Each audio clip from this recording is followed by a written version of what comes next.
میرے نبی نے فرمایا کہ اذا رأيتم الذين يسبون اصحابي فقولوا لعنة الله على شركم، جب کسی کو دیکھو کہ میرے صحابہ کو برے بلا کہہ دو، ان سے کہہ دو کہ کہہ دو ان کو جواب میں تمہارے اس برے فعل پر لعنت ہو، لعنت ہو۔ میرا نبی کہتا ہے لعنت ہو۔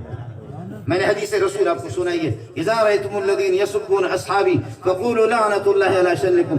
میرا نبی جا رہا ہے اس دنیا سے، فرما رہے ہیں کہ اللہ اللہ فی اصحابی، اتقوا اللہ اتقوا اللہ، مسلمانوں اللہ سے ڈرا کرو میرے شاگردوں کے بارے میں، لا تتخذوا من بعد غرضا، میرے بعد ان کو نشانہ نہ بنانا، فمن احبهم فبحبی احبهم، صحابہ سے محبت ہوگی، مجھ سے محمد رسول اللہ سے تمہاری محبت ہوگی، اور ومن ابغضهم فببغضی ابغضهم، صحابہ سے دشمنی ہوگی تو وہ محمد کی دشمنی تصور کی جائے گی، اور جو محمد سے دشمنی کرے ومن آزاؤں فقد آزانی، جو صحابہ کو تکلیف دے گا مجھے محمد کو تکلیف دے گا، ومن آزانی فقد آز اللہ، جو مجھے تکلیف دے گا وہ اللہ کے ساتھ ٹکر لے رہا، جو اللہ کے ساتھ ٹکر لے رہا، ومن آز اللہ فیوشک ان یاخذہ، جو اللہ کے ساتھ ٹکر لے گا اللہ اس کی گردن کو توڑ دے گا، اس کو پکڑ لے گا۔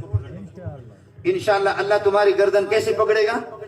اللہ تمہاری گردن کیسے پکڑے گا؟ تمہاری گردن کے لیے اللہ نے اس ملا کو زندہ کر دیا، اسی یہی پکڑے گا۔ آپ بات سمجھ رہے؟ اللہ تمہاری گردن کو، یاد رکھ لے